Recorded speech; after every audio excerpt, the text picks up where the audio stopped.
Hello dear traders, you're watching weekly financial review on Insta TV with me, Anna Kasatkina.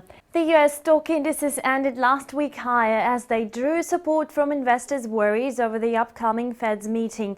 The Nasdaq Composite finished the day up 0.5% at 4,822.34, logging a weekly increase of 3%.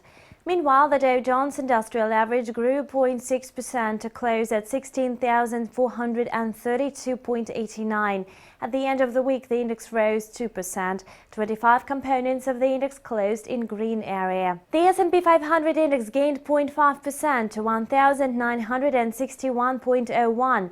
The weekly increase clocked in at 2.1%.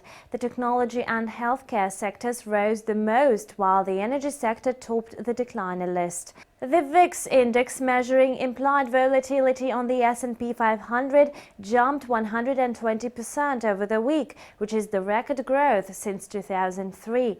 The market jitters can be attributed to several factors. The first one is China's weak economy, where contraction in volumes of production and exports can be still seen. The second factor is uncertainty over the Fed's decision on timing of interest rate hike.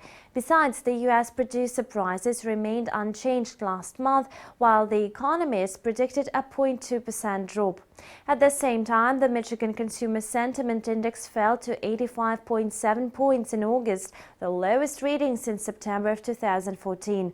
The market price of Kroger Company improved by 5.3%.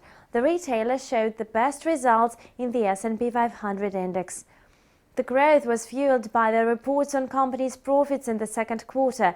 The indicator soared by 24.7% to $433 million, or $0.44 per share, while the analysts expected a 39-cent increase per share.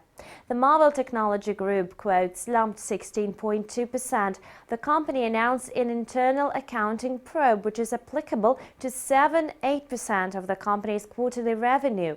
Moreover, Marvell Technology reported a second quarter loss in the amount of $382.4 million, although the markets anticipated a $14.8 million profit. And this concludes the weekly review of financial markets prepared for you by Insta TV team.